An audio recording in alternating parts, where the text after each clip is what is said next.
Welcome to an explanation about transcription and translation. First things first is DNA versus RNA. DNA is two-stranded and the adenine is paired with thymine.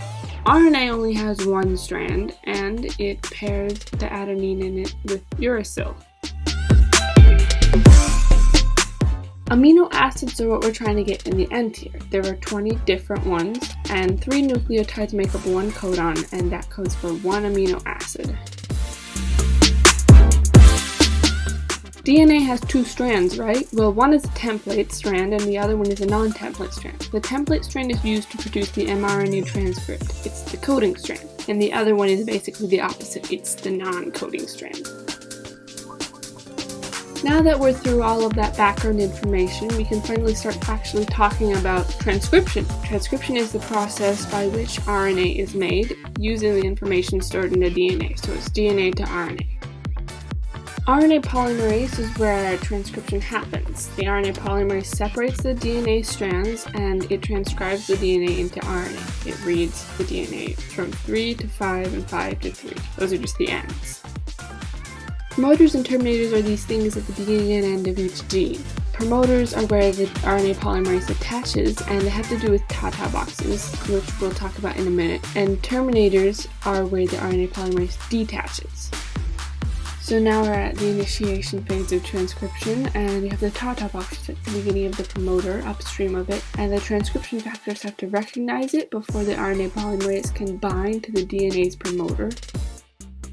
In the elongation phase, the RNA polymerase moves, and as it does this, it unzips the DNA, and then it adds RNA nucleotides to the end of this new RNA chain. And then the RNA polymerase rezips the DNA after the mRNA has been made, and this all starts at the 3' end.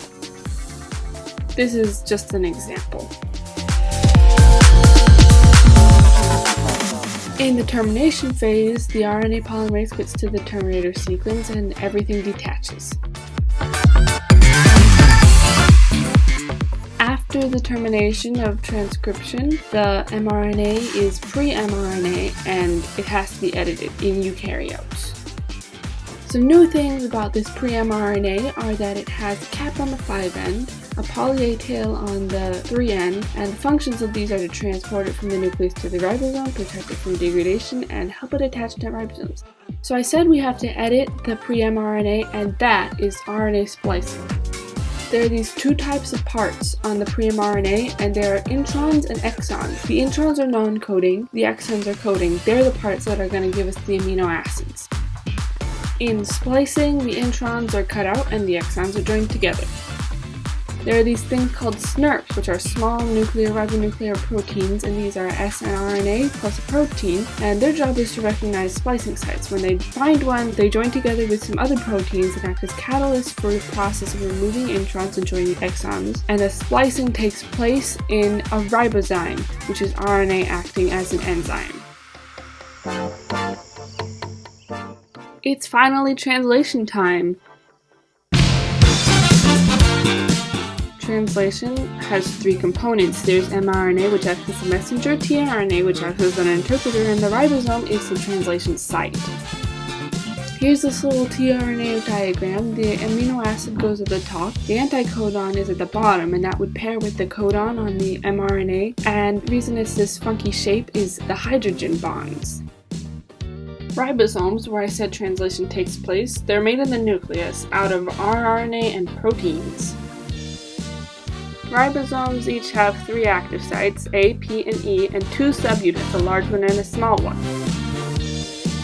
Here's how the initiation phase of translation goes. The small subunit binds to the mRNA start codon, the tRNA carrying methionine attaches to the P site, and then the large subunit attaches to just like the whole thing in general.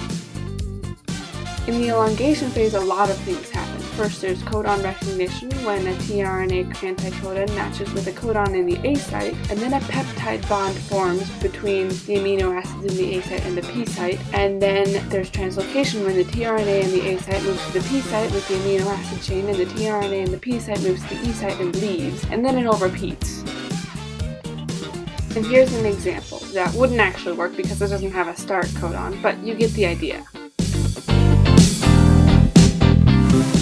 In the termination translation phase, we get to the stop codon, the release factor binds to it, and the translation stops, and the polypeptide, which is the amino acid chain, that's released, and then the ribosomal subunits separate.